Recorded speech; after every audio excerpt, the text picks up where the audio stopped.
Okay, just a couple of things to start with.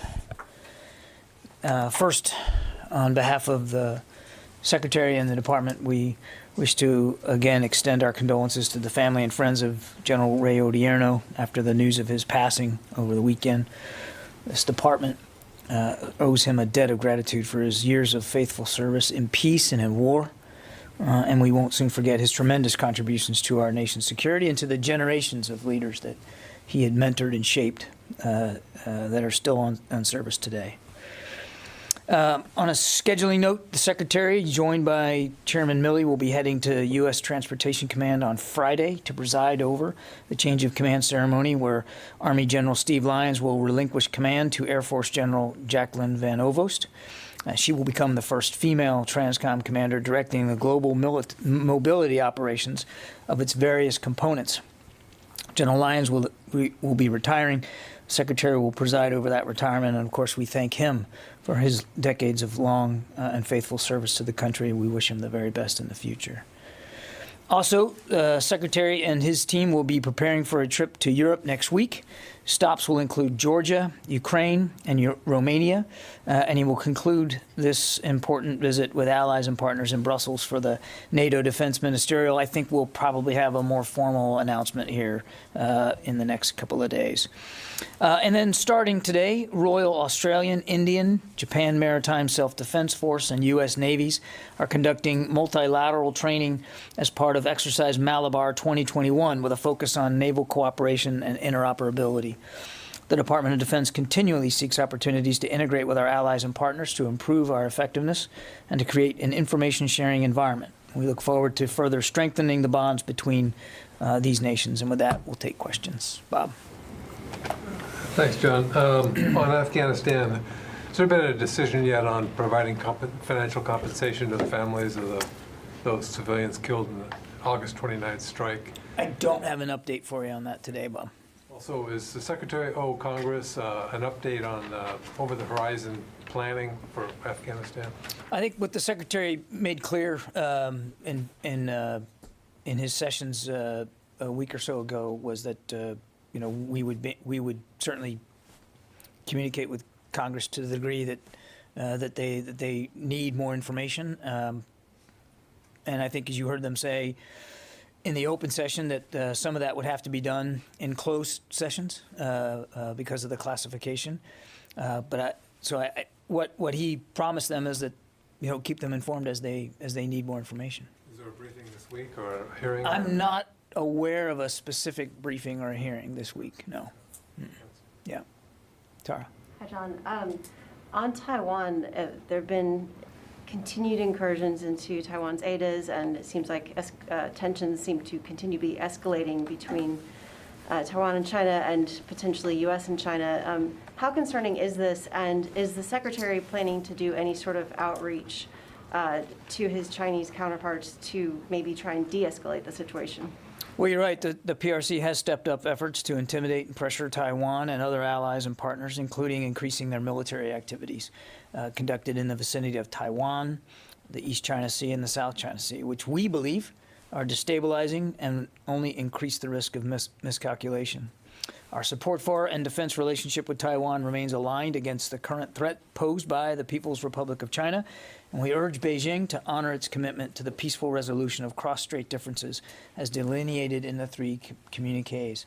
As for communication, I have nothing on the Secretary's schedule to announce or speak to today with respect to direct communication with the Chinese, although that a week or so ago there was a meeting here in the Pentagon at the Deputy Assistant Secretary of Defense level, and of course we have other ways of communicating military to military, but I have nothing from the Secretary's schedule to read out. And just a quick follow-up on that, is the department looking at whether or not, if any actions were taken to defend Taiwan, it would require congressional approval? Would it require Congress providing authorization? Would this be considered a War Powers Act authorization need to act in defense of Taiwan?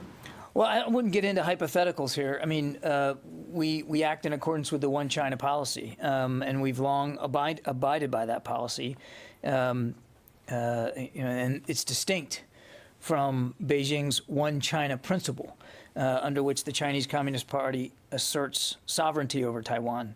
We take no position over the sovereignty of Taiwan, on sovereignty over Taiwan. We will continue to support a peaceful resolution of cross-strait issues consistent with the wishes and best interests of the people of Taiwan. And our commitment to Taiwan is rock solid and contributes to the maintenance of peace and stability across the strait and within the region, again, in keeping with that One China policy. Jen? John, I'd like to get your reaction to the ex-Pentagon software chief saying that the U.S. has already lost the AI fight to China. Yeah, I mean, what I would tell you is that, and you heard the Secretary talk about this not long ago in his remarks on AI at the Global Emerging Technology Summit back in July. He was very clear about our concerns about China's desires to advance in this field, and he's focused. And we still remain focused on advancing AI capabilities in a responsible way, in close partnership with industry and academia, and building a digitally talented and capable workforce here for the department. So those comments notwithstanding, and certainly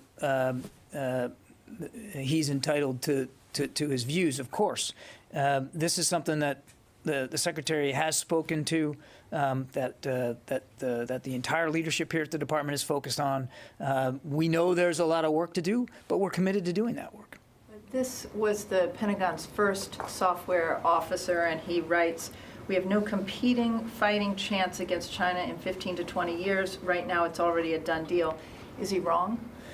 I'm not going to qualify or characterize his views. I think he can speak to his views. What I can tell you is that we recognize the importance of AI as a technology and as a capability, and the Secretary has spoken about this, and we have invested quite a bit of effort and energy into making sure that we can advance AI technology in a responsible way. And some of that includes not only an ethical underpinning, but it includes getting a capable workforce set up here at the Pentagon. So what I can, again, reassert is our absolute focus on this. Yeah, Abraham. Yeah, thanks, John. Real quick question and then a follow-up on Taiwan. Is there an update on the force posture review, when that might be released or completed? I don't have a specific calendar date to speak to today. And then specific to Taiwan, there was a major show of air power from China, an incursion into Taiwan's air zone. Is there specific assistance to Taiwan that you'd like to comment on in terms of its air defenses? No, I don't think. I think you can understand. I wouldn't get into specifics about air defense capabilities, but we do remain concerned by the PRC's provocative military activity near Taiwan, which, as I said to Tara, is we find destabilizing and increasing the risks of miscalculation. So we're urging Beijing to cease this military, diplomatic, and economic pressure and the coercion against Taiwan. We have an abiding interest in peace and stability across the Taiwan Strait, and that's why we're going to continue to assist Taiwan in maintaining a sufficient self-defense capability. Is anything changing because of that incursion? I wouldn't speak to that here from the podium one way or the other. As I said, we remain committed to helping Taiwan with their self-defense capability in keeping with the law. Zoe. Thank you. I have two questions. First, do you have any news about the incident with the USS Connecticut?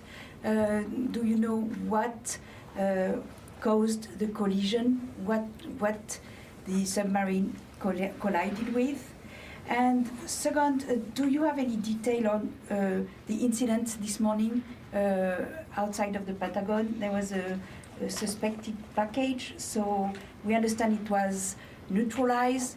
Was it really something dangerous that was neutralized, or it was just preventive? On the USS Connecticut, I don't have any additional detail. I'd refer you to the Navy for that incident. There was obviously the ship hit something underwater, an object submerged, but I don't know what it was. And as for the extent of the damage and that kind of thing, I'd point you to Navy. On the issue this morning, It was a suspicious object observed by Pentagon Force Protection Agency police.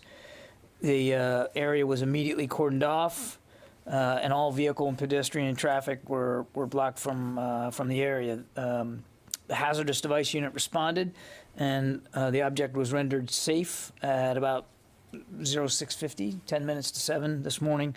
The all clear was given around 7:35, and of course traffic is open, so nobody was hurt.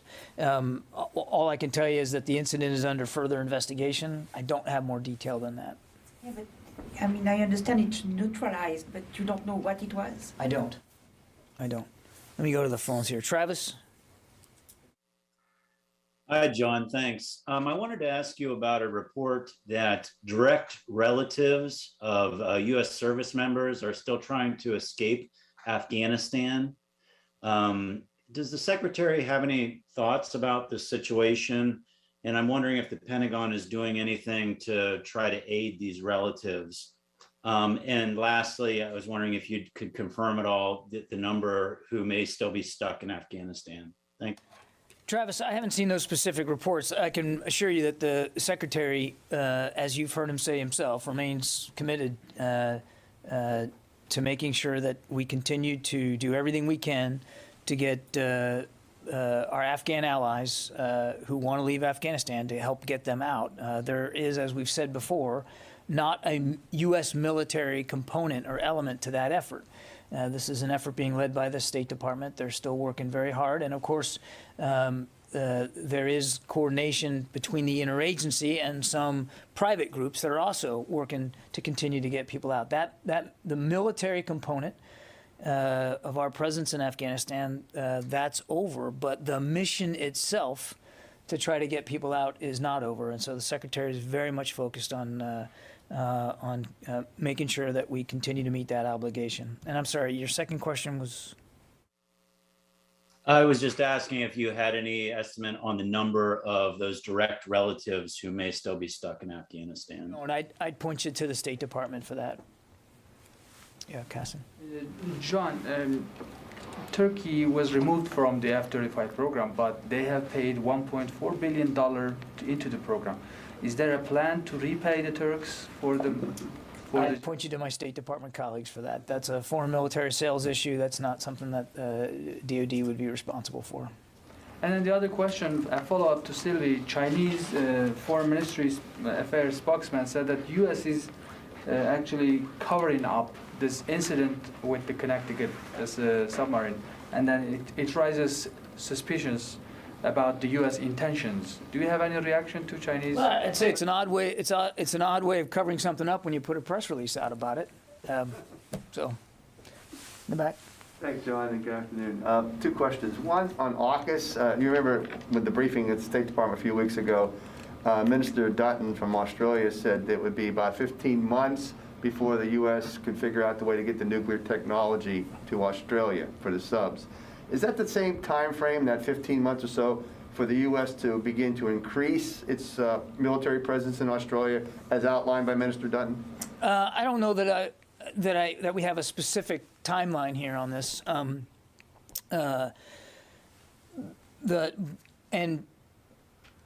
Remember, the AUKUS arrangement is really designed right now. The initial initiative is to help them acquire nuclear propelled submarine capability. But what the Secretary and Minister Dutton talked about in a bilateral fashion was also working to increase U.S. access to training ranges and to other capabilities inside and around Australia. And so we're going to continue to work with Australia on that. What that looks like over time, and whether you can match that right up to the submarine project, I don't think, it's not. If that happens, it would be coincidental. It wouldn't be deliberate. Those are two different and parallel efforts, but all designed to the same end, which is to improve our alliance capabilities and to improve our ability to fashion integrated deterrence in the Indo-Pacific. Thanks. And my second question, was a follow-up to Tara's regarding the communications generally between Secretary Austin and his Chinese counterparts, and you said, and I'm paraphrasing you very loosely, which I apologize, you said there are different ways of doing that. Could you be a little more specific? Because there's not a hotline, is there? Well, I think It's not third party, is it? It's direct? there's direct mill-to-mill communication, and even down at the tactical level when there needs to be, obviously. So that's what I was referring to. Okay, thank you. Yeah. Jared? Hi, Mr. Kirby. Just a quick question. An Israeli official last week told my colleague that there's, quote, no joint operational contingency plan against Iran should efforts return to the nuclear agreement. Excuse me, should efforts to return to the nuclear agreement fail. Obviously, diplomacy is going to be the first line of effort here going forward from the administration. But I was just wondering if you could respond to that statement, whether you can consider that accurate. Should there be more serious issues in the region involving Iran and our allies and partners? Well, I haven't seen that comment, so I would just say a couple of things, Jared. One, obviously, the Secretary fully supports the diplomatic effort to return to a nuclear deal with Iran that can reduce the threat posed by the potential of a nuclear-armed Iran in the region. As he has said himself, no problem in the Middle East gets easier to solve with a nuclear-armed Iran. So he fully supports Secretary Blinken's efforts to get movement at the negotiating table. Secondly, with respect to allies and partners in the region, obviously we were just in the region not long ago. We're putting a lot of effort and investment in these alliances and partnerships in the Middle East, and we're going to continue to do that because while negotiations go on or don't go on, while diplomacy continues to be pursued, we also have to make sure that militarily that we're able to meet our security commitments to our interests and to those of our allies and partners. And so we're constantly reviewing our capabilities in the region to make sure that we are appropriately poised and that we continue to have the kinds of relationships we need to have to allow for us to continue to defend the nation there. Yeah. Yes, John, I want to ask a question about Iraq in light of the initial results of the elections. And this is not a political question. It's related to the security of Iraq and security of U.S. forces. So the so-called Iraqi Resistance Coordination Committee, basically some of the groups that have been targeting the U.S. forces in Iraq, are claiming that the elections have been manipulated, and that Okay. and that the elimination of the PMF will only serve, quote and unquote, the American occupation. The elimination of the PMF. elimination. Based on this statement and the initial results, are you concerned that this could usher a new wave of targeting U.S. forces in Iraq? Well, I mean, so a couple of thoughts. First, we congratulate the Iraqi government on having fulfilled its promise to hold early elections, and we're pleased to see that the election days were largely conducted peacefully. We've seen preliminary results announced by the Iraqi government, the Iraqi Independent High Electoral Commission, and we're waiting for the final certified results. Once those results are certified, it's our hope that the new Council of Representatives will form a government that reflects the will of the Iraqi people and will work to address Iraqi's governance, human rights, security, and economic challenges. We, from a security perspective, we are still partnering with the Iraqi government and the Iraqi security forces in an effort to continue to put pressure on ISIS. That's the focus. That's what we're there for. And we are still in technical talks with Iraq about what that looks like going forward. As a part of our presence there, yesterday as today, we still maintain the right of self-defense. And so we obviously don't want to see, as a result of these elections or any other event, we don't want to see violence increase. We certainly don't want to see attacks or threats on our troops. But our commanders have the right of self-defense. They have the capabilities to defend themselves if they need it. Again, they're there predominantly to help the Iraqi security forces improve their capabilities against ISIS. That's the mission. And since you talk policy and politics, let me I did ask- not. I was just congratulating the... No, you said more than that. Allow me to ask this question. Clearly, some of the militias and political groups who were associated with Iran or supported by Iran, and some of these groups were targeting the U.S. forces, didn't do well in the elections based on the preliminary results. Is that a message from the Iraqi people to Iran and the militias that resulting to violence is not the answer inside Iraq, and people Well, perceive it should never be the answer. Violence should never be the answer. But again, as for the exact results and what they mean, we're not going to prejudge those results because they're still the preliminary results. That's all we've seen. They have not been certified. Okay. Let me, Tony. This thing crashed on me. A couple personnel questions. Do you need to? Yeah. It depends on whether you're asking me a question that's in that iPad. Go ahead. Cheat sheet, yeah, okay. It's not a cheat sheet, Tony. It's a just, cheat pad, It's excuse just me. notes. Cheat pad. You're 10 months into the administration and you still don't have a chief weapons buyer, an undersecretary for acquisition and sustainment. Why is that? Have you been pressing the White House to nominate someone for that key position? I think the Secretary's very focused on making sure we continue to round out the talent here at the department, and he's in regular communication with the White House about how to do that, what's the best way to do that. It's more important for him to have the right people in the right places in these critical national security jobs than it is to rush. And so we continue to flesh out the roster here at the Pentagon, and he'll stay focused on that. Second question.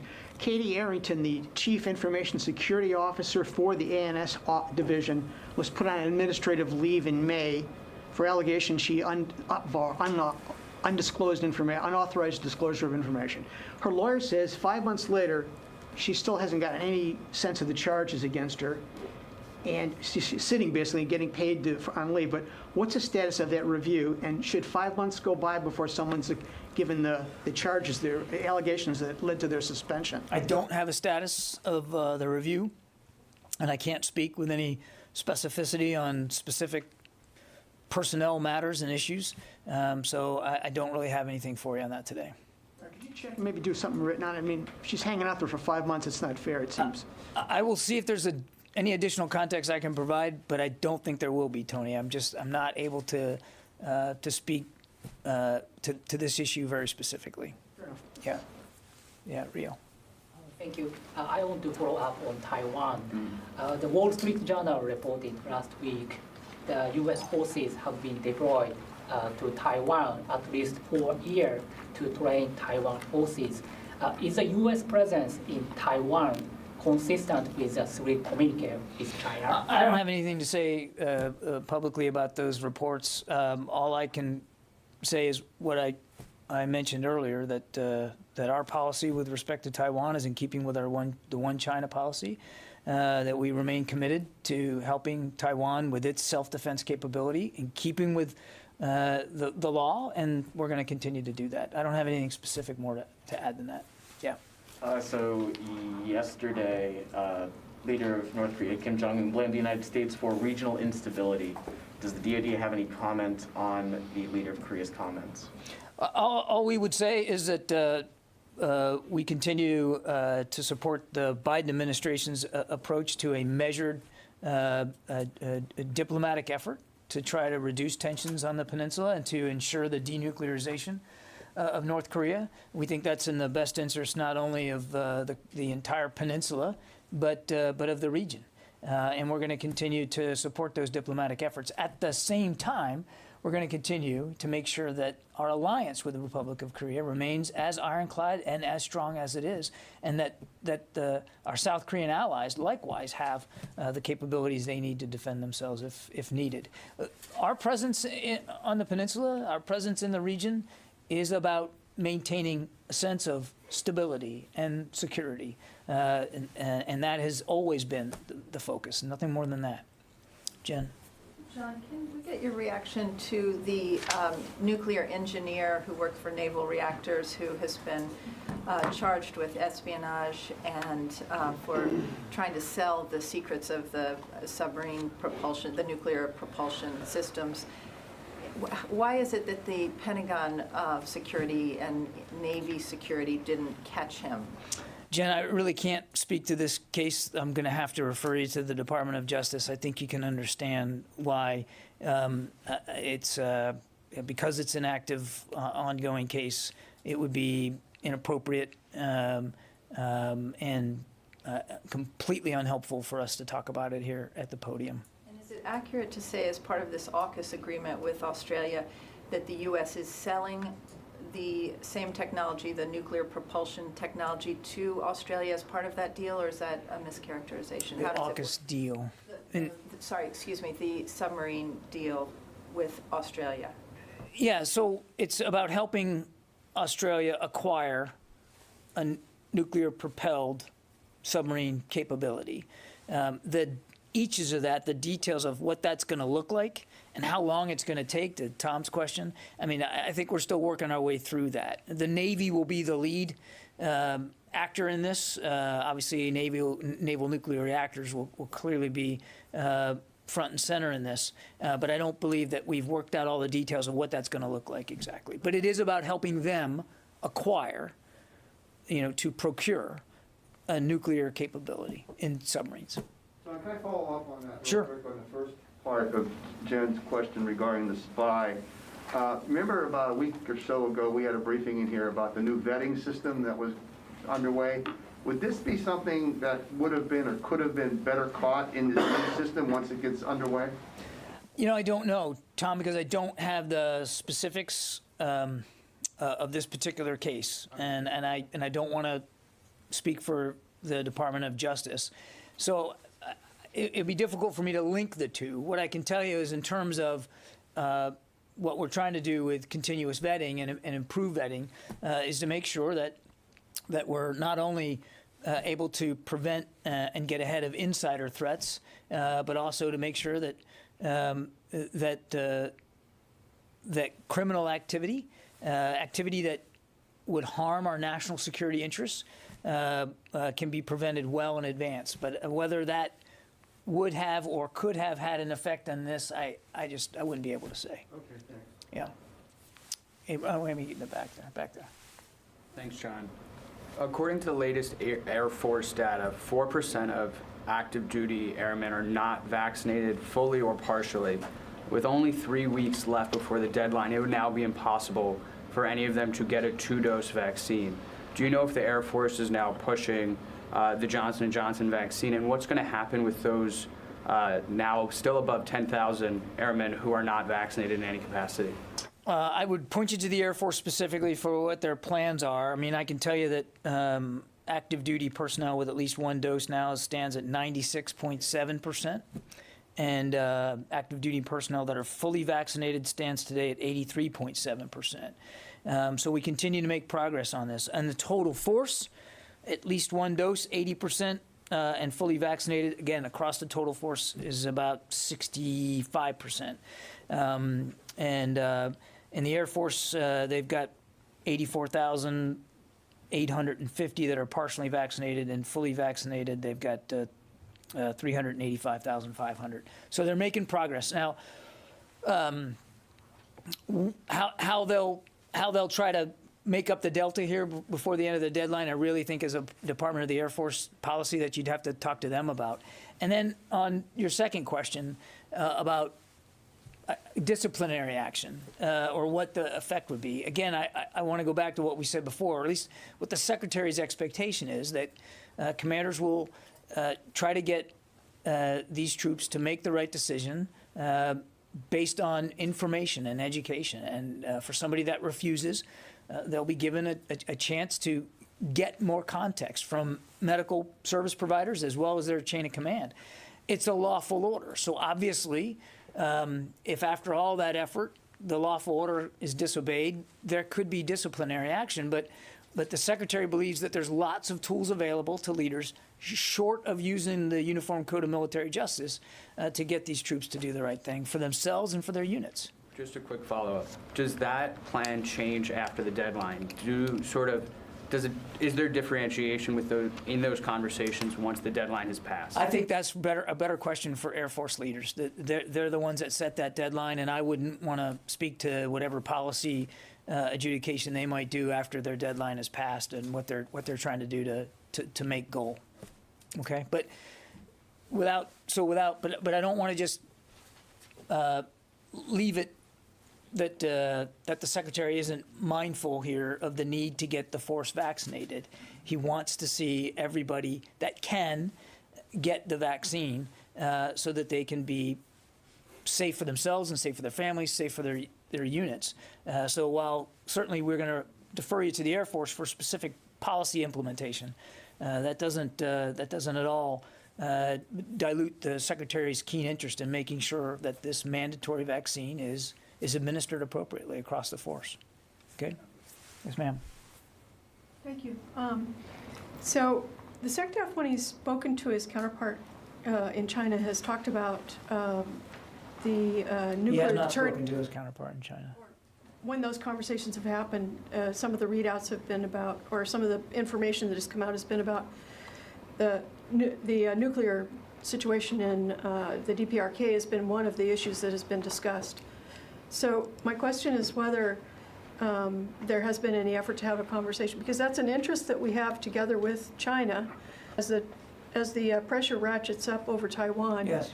If there might be, an opening there for us to try to talk to them about this other issue that we have in common to prevent nuclearization in North Korea. Denuclearize North Korea is in everybody's interest in the region and across the world. So you're right; it's a shared interest. But China certainly has a role to play. They have an influence in Pyongyang that they don't always use. But there is no conversation that the Secretary has had to speak to today. That doesn't mean that we aren't, as I said earlier, that we aren't communicating with the PRC. We are at different levels. Yeah. Just a follow-up on the vaccine question. What are the options or tools to sort of compel or convince the civilian workforce to get vaccinated if they are skeptical? Well, obviously the UCMJ doesn't apply to our civilian employees, but there are a range of administrative tools that leaders here at the department would have to make sure that our civilian workers are likewise getting the vaccine. I don't have the laundry list of what the repercussions would be. We're still working through implementation guidelines on that right now. But again, Oren, we don't see that this is going to be a huge issue, that our civilian workers here, they take their jobs very seriously. They take their obligations to their families and to their coworkers very seriously. And I think we have every expectation that they too will continue to seek and pursue getting vaccinated. Got a couple more and then I got to go in the back there. John, can I follow up on Bob's question about the... Is that you, Nancy? That's me, Nancy. Oh, it's very dark back there. Sorry. That way it's more likely you take my question if you can't see me.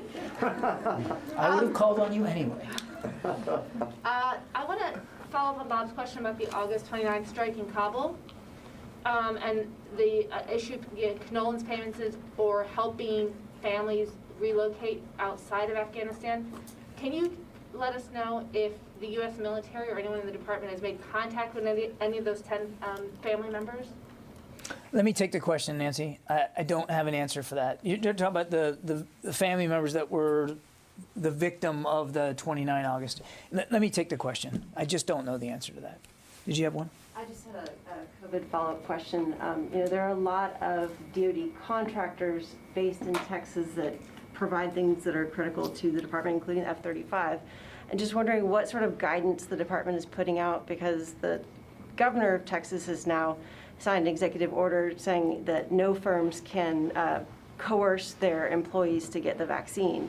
But that is at direct odds at making sure the supply lines stay moving. Just wondering, are you reaching out to those contractors? Have you encouraged defense your major defense contractors to get their workforce vaccinated? We do want our defense contractors to be vaccinated, but let me take your question and see if there's something more specific that we've communicated and how that's been communicated, rather than just guess. Okay? Thank you. Thank you.